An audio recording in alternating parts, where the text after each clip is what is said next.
son ciudades que están con gobiernos demócratas, ¿no? Son decisiones que toma un presidente republicano muy particular como Donald Trump y afecta solamente a ciudades con gobiernos demócratas acusadas de tener malas administraciones o problemas severos de seguridad en las que no están los republicanos. Bien, seguimos hablando después de eso. Sí, seguro. Parece. Miguel, vamos a meternos en la campaña electoral también, rumbo a octubre, estuvimos escuchando a varios y a varias candidatas en las últimas semanas y esta vez vamos a sumar a el candidato del Frente Renovador de la Concordia, actual presidente de la Cámara de Diputados de nuestra provincia, ex gobernador, ex ministro de Salud. Bueno, está en línea Oscar Herrera Aguad, a quien agradecemos la posibilidad de conversar un ratito. Oscar, muy buenas tardes, ¿cómo estás? Miguel Riquelme, Alicia Rivas, te saludamos desde la radio de la universidad.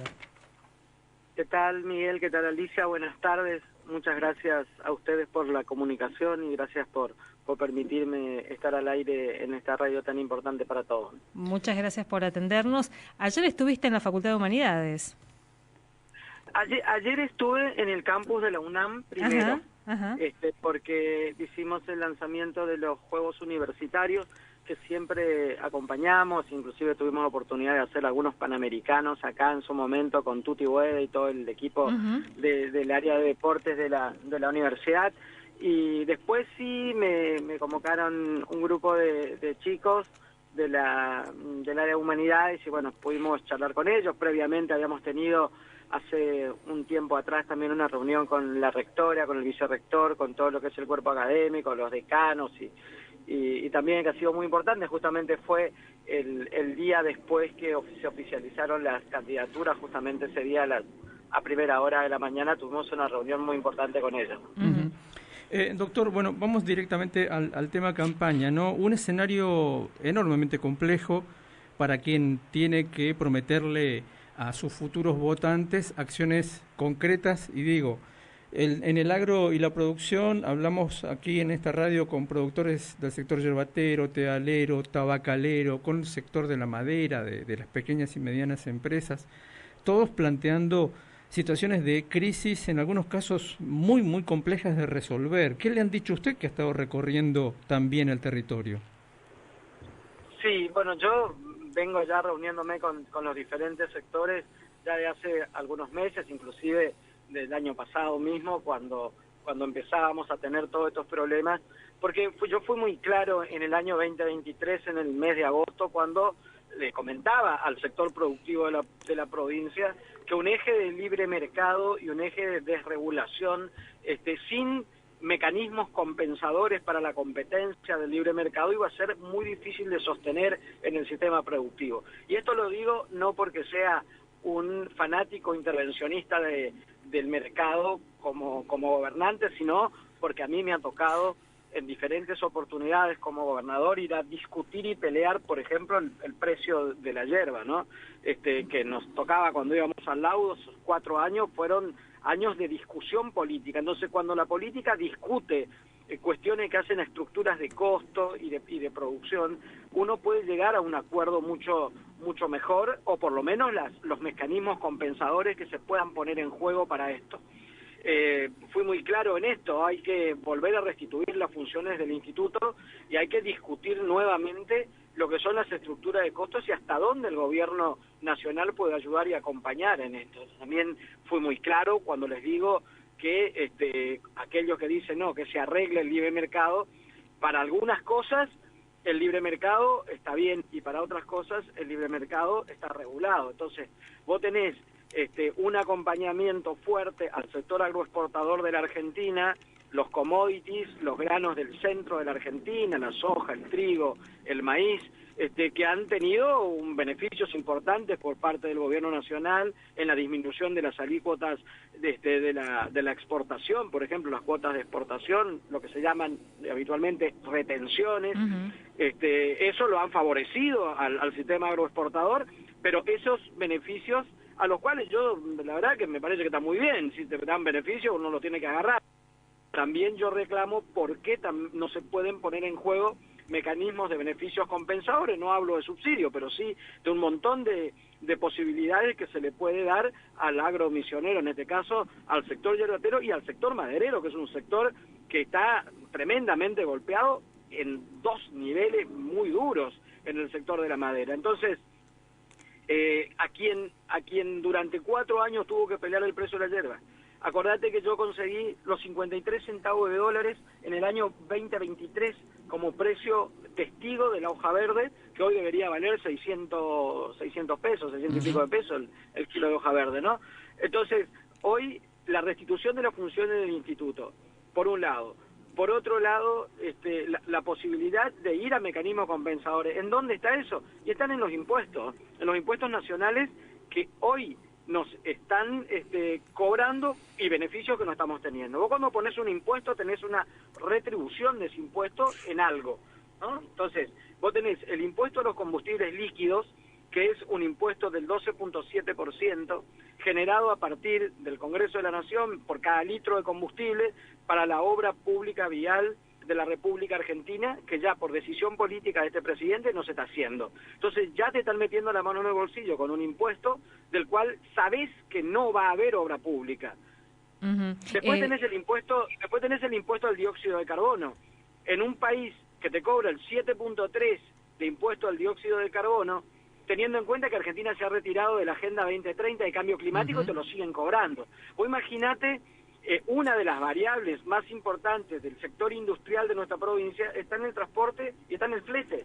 Un 20% menos tendrías ahí solamente en 2 impuestos en el área del flete y transporte. Bueno, estas son una de las tantas cuestiones que hablo con el sector productivo, que es donde me tengo que sentar el 11 de diciembre, si es que soy electo como diputado nacional, en discutir esta reciprocidad que debe tener nuestra provincia, ¿no? Ahora, Oscar, perdón, sí. se planteó también durante todo este tiempo como una crítica y en algunos sectores como una crítica muy fuerte al rol que jugaron los legisladores misioneros a la hora de sostener, uno puede pensar, ley bases, dar facultades especiales a las herramientas famosas esta que pedía el gobierno de Javier Milei para avanzar con las reformas que hoy estamos padeciendo.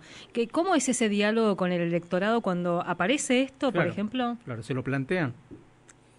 Esto es muy claro de entender. Quienes hemos tenido la oportunidad de gobernar sabemos que la gente vota a una propuesta de gobierno. Esa propuesta de gobierno se convierte en mayoritaria o no. Nos ha pasado con Mauricio Macri, nos ha pasado con Alberto Fernández, con los últimos 3 o 4 presidentes, 3 presidentes seguro, nosotros nunca lo tuvimos en nuestra boleta, nunca fuimos con esa línea política que ganó las elecciones en la República Argentina. Pero lo que hay que entender es que cuando la mayoría se expresa ante un plan de gobierno que está expuesto, uno tiene que ayudar durante los primeros años, los 2 primeros años, por eso existen las elecciones intermedias, en darle las herramientas para que se lleven adelante esto que la mayoría del pueblo argentino eligió, ¿no? Cuando el presidente se paraba frente a un tablero y decía, sin esto, y los argentinos fueron y votaron. Cuando yo le conté al sector yerbatero, y podés buscar un video mío, y si no te lo voy a pasar, cuando vimos un video con los intendentes también, cuando yo les cuento qué va a pasar con la economía del comercio de las ciudades de frontera, le comento lo que va a pasar con las relaciones internacionales con los otros países, y le comento lo que va a pasar con la yerba y con la madera, todos me ponían algunos, la mayoría me ponían una carita de un payaso. Entonces, esto yo lo advertí, y lo único que hizo nuestro espacio político fue acompañar esto que el pueblo misionero, advertido de lo que iba a pasar, votó. Pues bien, listo, 2 años hemos dado las herramientas, y en 2 años tenés la posibilidad, que es esto lo que yo siempre digo. Yo tomo la decisión de ser candidato a diputado nacional, porque entiendo que al cabo de 2 años tenemos que decirle basta a esta motosierra, tenemos que decirle basta, ya está, listo, no va a haber ni una ley más, si soy diputado nacional, ni una ley más que se vote que no vaya en beneficio del área productiva o de los intereses de la provincia, ya no de los intereses partidarios, de los intereses de la provincia.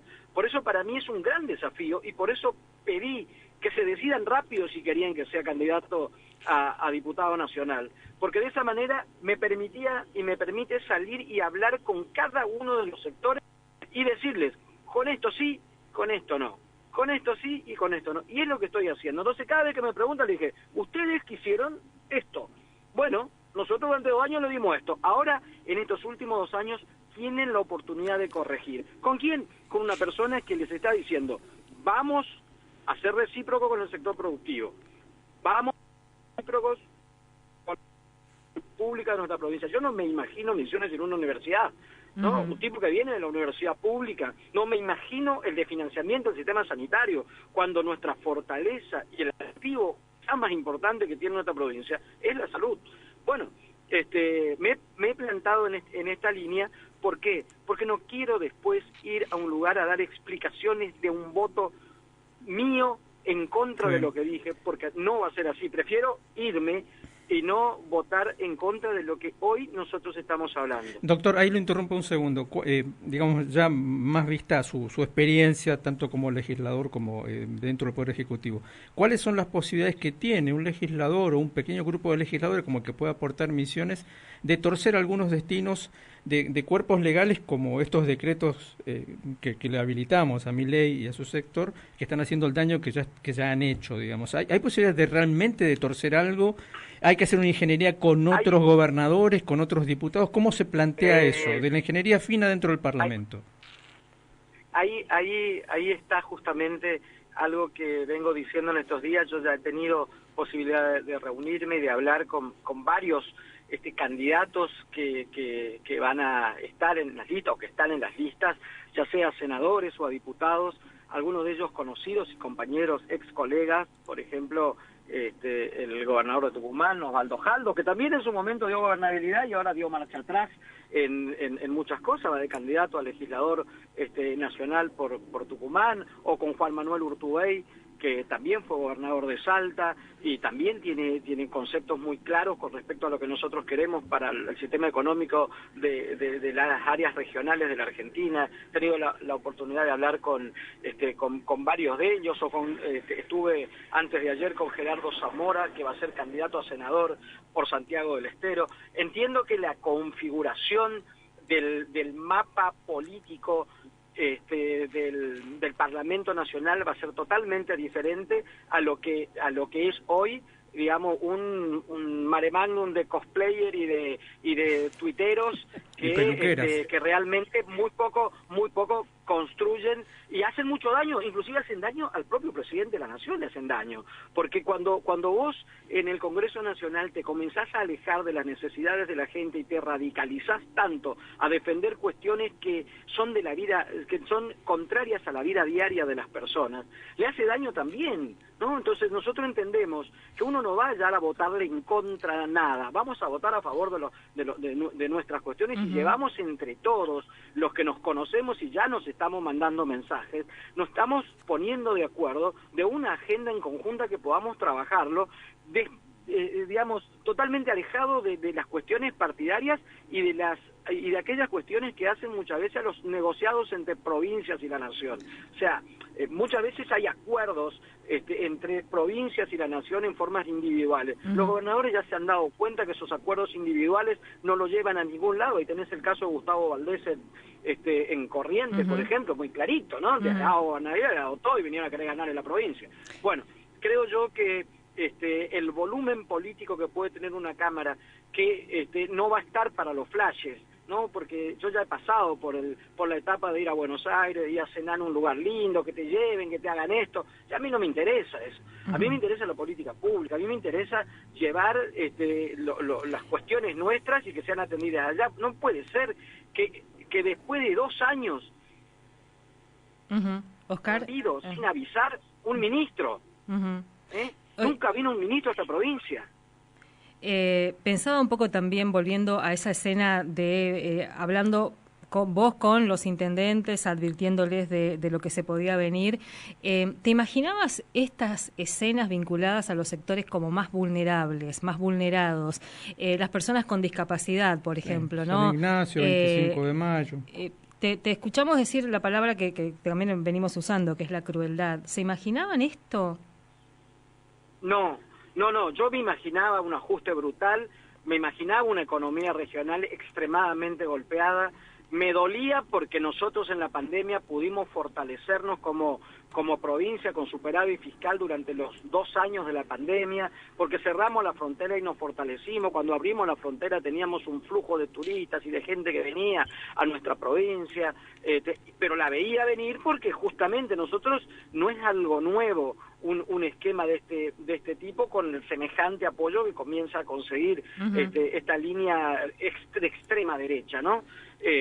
Pero yo creo que esta gente llevó al límite y el límite es esa crueldad que digo, o sea, la gente ha ajustado, está bien que se ajuste, está bien que se hagan diferentes tipos de ingenierías para llegar al déficit cero, al equilibrio fiscal, pero cuando el ajuste ya lleva al sufrimiento de la gente. Nosotros que venimos de las áreas sociales, donde muy difícil es que manejemos una hoja de cálculo, una hoja de Excel, muy difícil. Para mí, 2 más 2 no es 4 cuando sufre la gente, ¿no? Entonces, entendí que este era el momento donde teníamos que, también como un mensaje hacia adentro de nuestro espacio político, que este era un momento donde teníamos que decir, paremos la mano, la motosierra ya no va más, tenemos algunas curitas que nos sobraron, vamos a empezar a poner en los lugares donde más duele. Y esto que pasó con el tema de la discapacidad es así, pero enseguida vos te das cuenta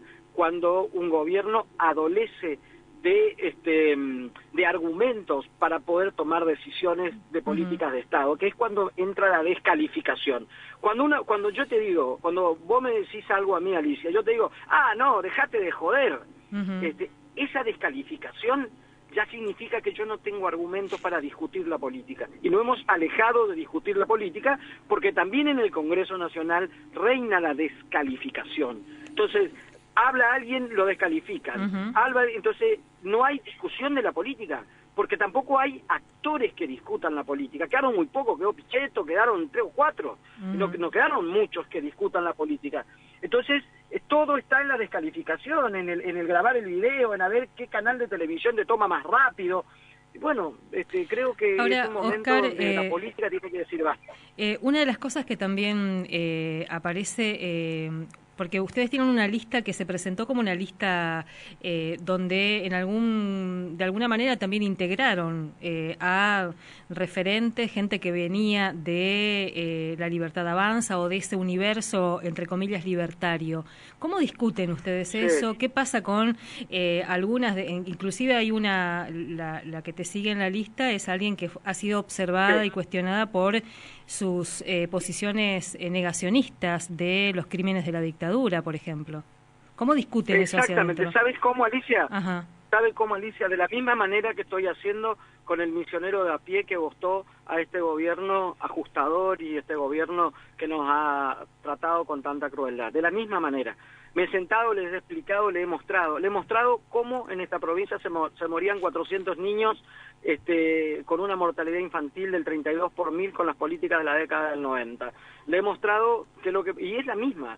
Entonces, claramente les he ido explicando, le he ido mostrando con datos, le mostré el dato de la yerba mate, le digo, ¿a usted le parece que tenemos que defender una política de libre mercado de la yerba mate cuando tenés 12.500 productores que están en Pampa y La Vía? Y les muestro con datos, es lo mismo que le digo al misionero de a pie que votó al gobierno de Milei. Le digo exactamente lo mismo, yo le voy a mostrar con números, como también le voy a aceptar las cosas que pueden ser beneficiosas para la provincia, pero que hasta ahora me ha costado mucho encontrarlas. Entonces, a partir de este diálogo, fueron entendiendo, por ejemplo, a la candidata que me sigue en la lista, Micaela, lo senté con Perico Soriabieta, que fue nuestro primer ministro de Derechos Humanos. Digo, escuchalo a este hombre, que este hombre sabe, porque quizá hay mucha gente que no ha pasado por ese diálogo, ¿no? Porque son de otra época, y creo que eso permite retomar la política, porque la política se sintió acorralada por la antipolítica y por la descalificación y ha perdido la posibilidad de dialogar y de convencer.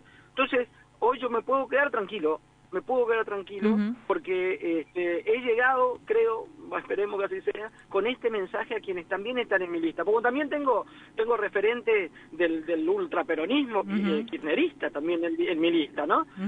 A los cuales también hemos hablado de las cuestiones que nosotros debemos ir a un lugar como el Congreso de la Nación, donde hay que estar con aplomo donde hay que buscar el equilibrio y donde hay que tener la discusión de alto nivel de la política para darle las herramientas en leyes a la gente.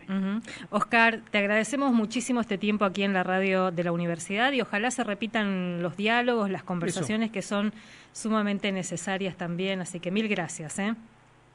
Me gustó mucho, la verdad que estoy embalado para seguir hablando porque pero tenés sesión. ¿Hola? Ahí se interrumpió la comunicación. Sí. A ver si lo podemos recuperar, así cerramos. No, ahí se cortó. Bueno, vamos a ver si le podemos poner redial al teléfono y porque se nos cortó. Estábamos hablando con el presidente de la Cámara de Diputados, sí, con Oscar, ex gobernador, ex ministro de Salud de la provincia, el doctor Herrera Aguad, y ahora lidera la lista para las elecciones del próximo domingo 26 de octubre del Frente Renovador de la Concordia NEO. Sí, y además esto de que decíamos un poco, la necesidad de recuperar también el diálogo político y el diálogo desde la comunicación con nuestros legisladores. Ahí vamos a hacer el intento desde acá para cerrar la conversación. Oscar, se nos había cortado, así que ahí te despedimos desde acá.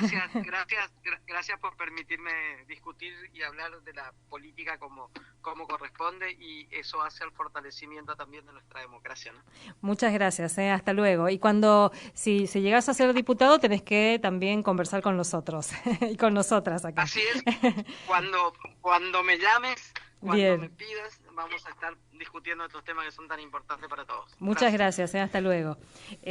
Ahí sí, Oscar Herrera Aguad, diputado provincial, presidente de la Cámara, como decíamos, sí. Y esta campaña, ¿no? Que hay varias cositas que dijo, ¿no? Hay un basta ahí muy interesante para seguir mirando, ¿no? Bueno, está bueno escucharlo de la propia voz de uno de los referentes más importantes de la renovación. Es decir, el plazo para devolver gobernabilidad con gobernabilidad se terminó. Sí, uno debe interpretar lo que dijo Herrera Aguad, ¿no? Hasta acá llegamos. Esto hay un cambio de postura, o deberíamos ver un cambio de postura en la renovación en relación al gobierno de Milei.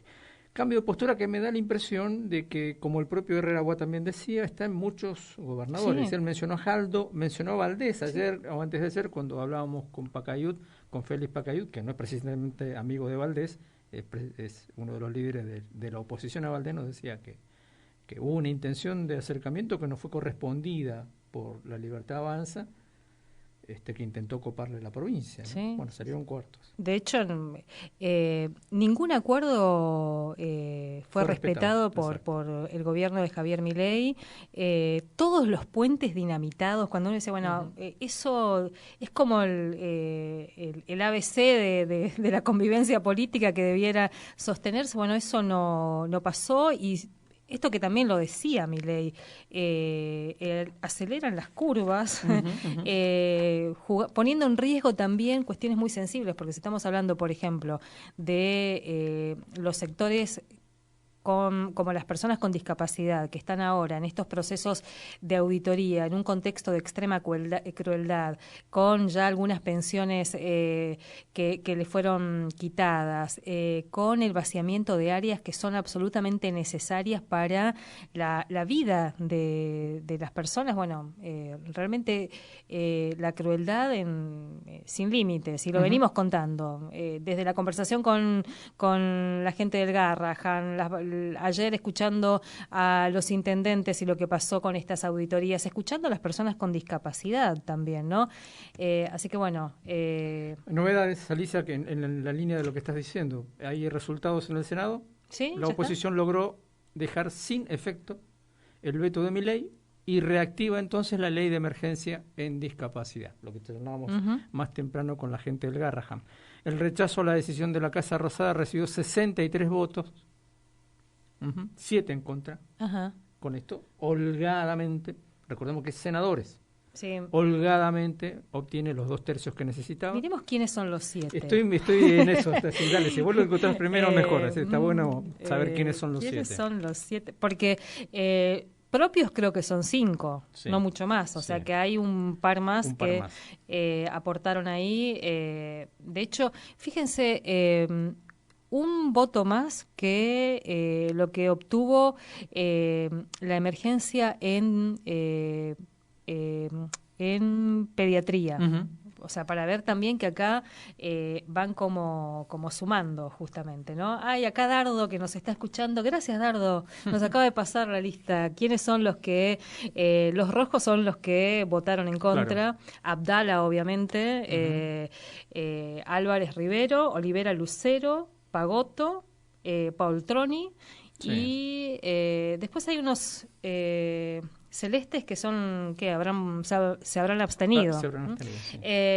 Gracias, Dardo, por Dardo Martí, decano de nuestra Facultad de Ciencias Exactas del otro lado. Y genetista, doctor en genética, que debe estar festejando dentro de muy pocos días los 50 años de la carrera. Tiene que venir a festejar con nosotros sí, acá. va a venir. Ujú.